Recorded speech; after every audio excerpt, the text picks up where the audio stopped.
Welcome to my show. My name is Roman Ivanov. I'm a realtor with Real Broker, and today I would like to discuss with you effective strategies for selling properties in competitive Miami market. If you're still watching my video, that means that you're most likely a lucky owner of real estate in South Florida. And why I say lucky, we experienced the highest appreciation in the past few years, specifically here in South Florida, more than anywhere in the country. So, if you purchased your house or a condo before 2020, you probably experienced this appreciation. I wanted to say that things changed a lot since the COVID. And right now, there is a lot of confusion, a lot of misconception about the market in South Florida. And this is the reason for my live video today is to explain all the details and give you all the data about real estate market. So let's dive in and see how market changes throughout this 2023. As you can see, we're starting in October last year with 10,164 listings. Then throughout the winter, we've seen a little bit increase and then decrease during summer months. That is pretty normal, and that's what we've been seeing for quite some time. That doesn't show anything extraordinary, such as being in some sort of depression or decline. As you can see, it's seasonally growing to a little over 10,000 listings, as well as um, I am live, so I am getting the most accurate local data for you. I wanted to show you the data for pricing. Pricing for the local market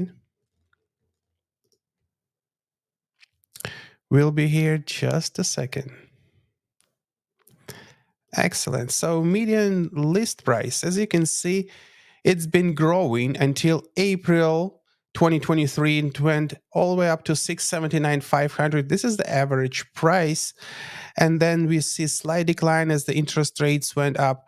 It went back up at the end of the summer and then pretty steep drop to September 2023. And now we see that prices are picking up again. So, what that means to you as the seller, I believe that selling is very rational process. When we buy properties, we might rely on our emotions. Do we like the place, or we want to have an extra bedroom? With selling, it's mostly about the numbers. And today, I wanted to share with you how to take your selling process seriously so you can get the most money out of the sale. So, first, we need to analyze the market, how market will react. Right now, we have these seasonal changes. We don't see any pitfalls or roller coaster up in prices, so we can easily predict it.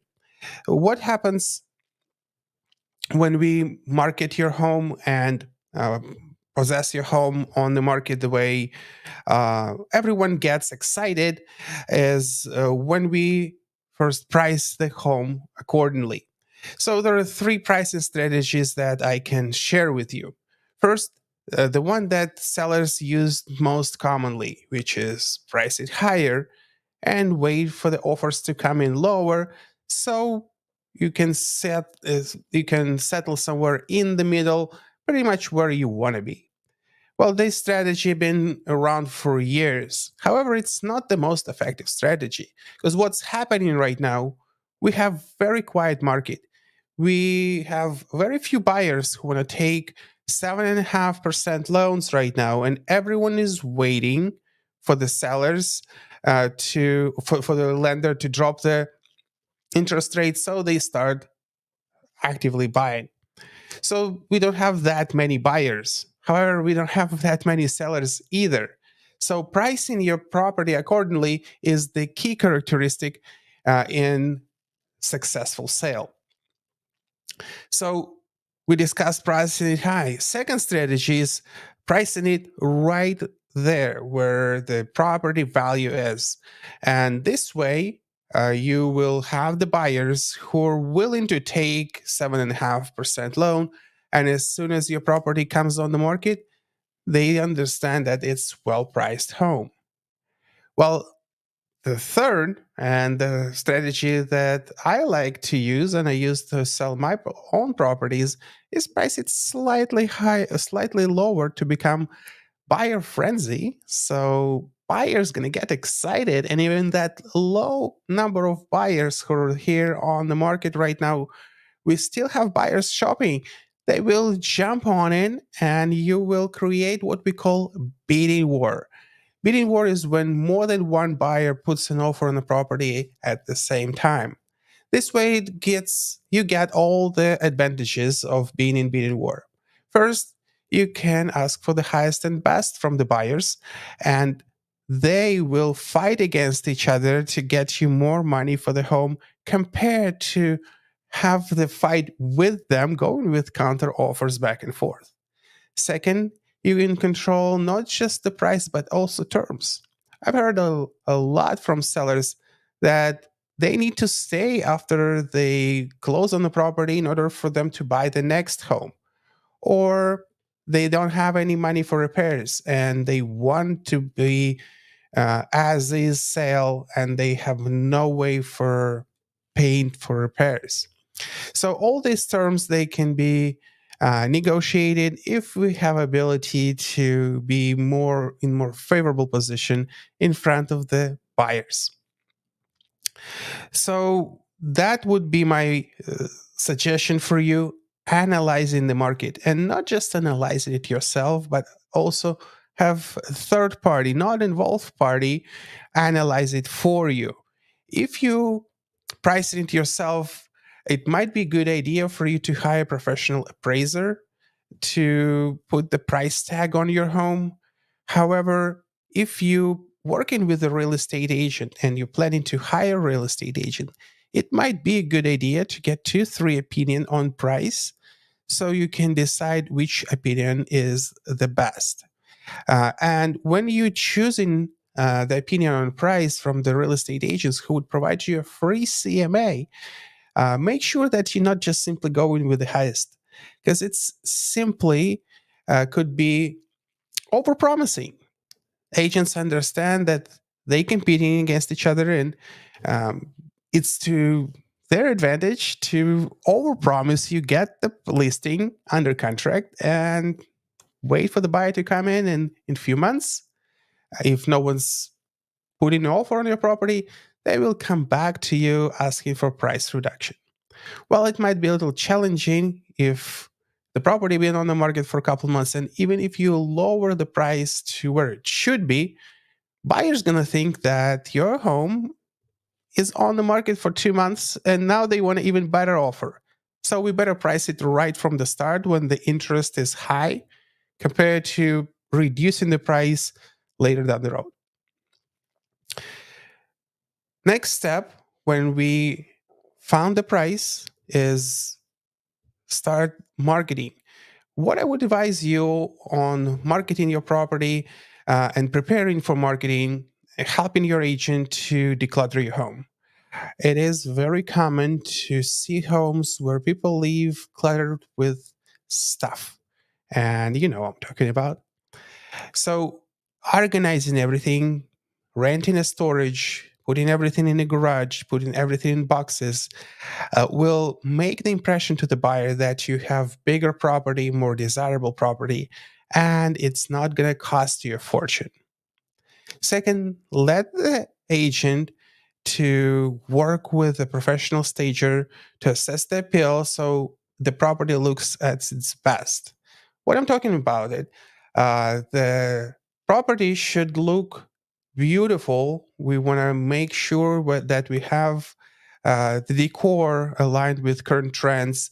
We want to make sure that it's not It's not there is nothing outrageous, no outrageous colors in the house. If you have dark red room, it might be a good idea for you to repaint it. However, I wanted to talk about remodeling and updates. Well, it's not always to your best advantage to renovate before selling. In many cases, I've heard that sellers actually lost money by updating their property when they overinvested. This is why professional investors coming in and they know what to buy and what that bring in the after in the resale value.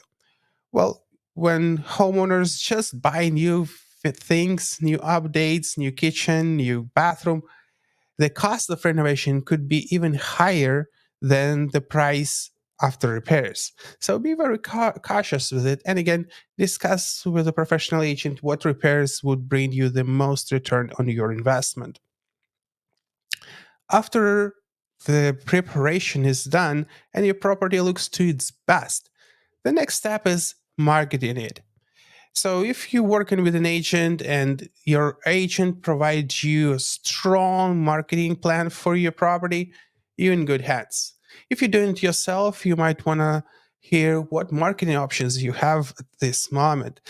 The technology is just through the roof. We have AI doing almost everything, and all this technology should be in place working towards your goals when you list and sell your home.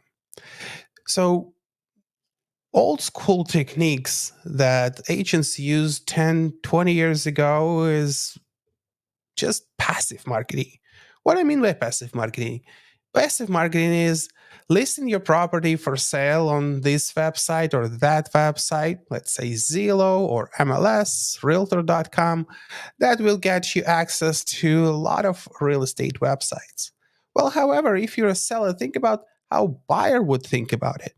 Well, buyers typically open the map and they just trying to poke around on the price on the houses on the map, looking at the lowest price because what buyers want to have the lowest price for the beautiful home.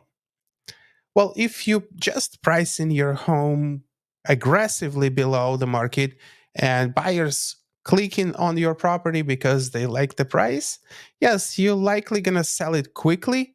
However, if they don't see value in your property, if they only see price, then you're most likely leaving money on the table. So, what you should do about finding the right buyer and showing him value is active marketing. Active marketing is presenting your property to its best and have the buyer see the value before they actually excited about low price. That process might take quite some time. Let me make a comparison. Let's say if you buy a popular brand and you're shopping around at the store. You come to the store and you see the brand that you've seen commercial for many years, let's say Coca-Cola. You come in and grab Coca-Cola. However, that other brand might be just as good, but you don't know because you never seen this advertising, you never seen this brand. Exactly the same strategy works in real estate. If we find the buyer who's interested in the neighborhood in the homes like yours, and we show your advertising over and over, and we hit this buyer throughout different marketing channels, through social media, through YouTube, through postcards, through phone calls, through text messages and emails, we will create the brand awareness of your property. And as soon as they have this brand awareness, or in other words, I'd like to say they see your home everywhere, they start being curious. Curiosity creates interest. Interest leads towards scheduling a showing, and more showing leads to more offers, and at the end of the day, higher sales price. So there's many different techniques how we do it here in the brokerage and in my team, Miami Fine Living. So if you're interested, feel free to reach out. I'll be very happy to share all the marketing techniques. But on the top of the marketing techniques, relationships tap in as well. So, what we do to enhance visibility of your property is continuing networking with other real estate professionals, showcasing your property and asking them if they might have a potential buyer. Very similar techniques like finding buyers directly. We finding agents who control these buyers, and we advise them and incentivize them to bring the client to the property and showcasing all the features. It's very simple to get lost through all the internet and online roar where we see so many options, so many houses, so many advertising, but it takes a lot less when we go through relationship. So if I know an agent and I have an honest and non-salesy conversation about all the benefits, asking him, do you know someone who might be interested in it? Most likely I'm gonna have yes.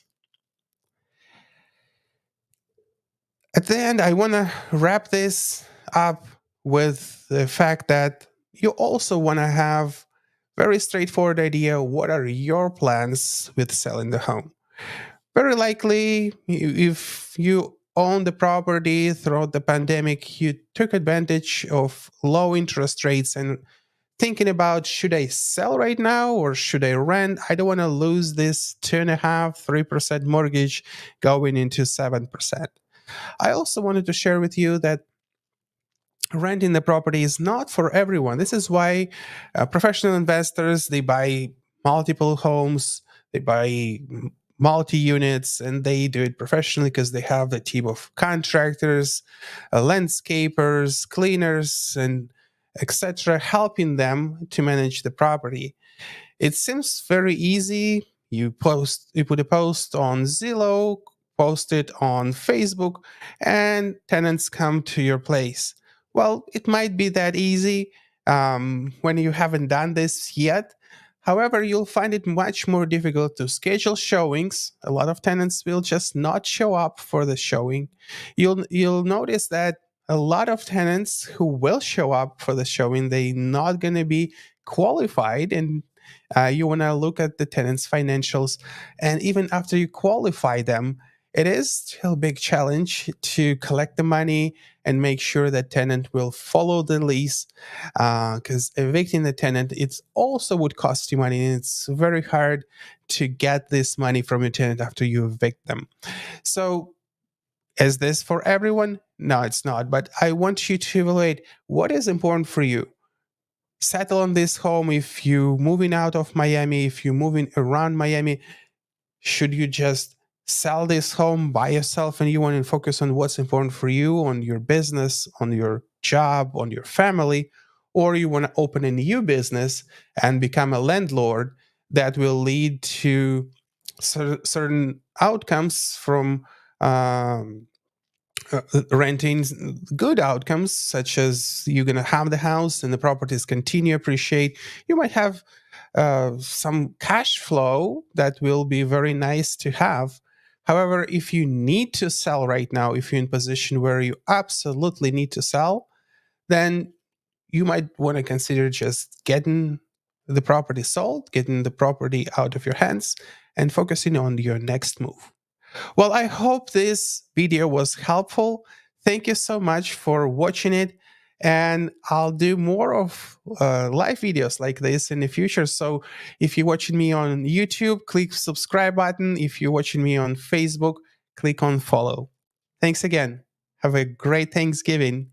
I'll see you soon.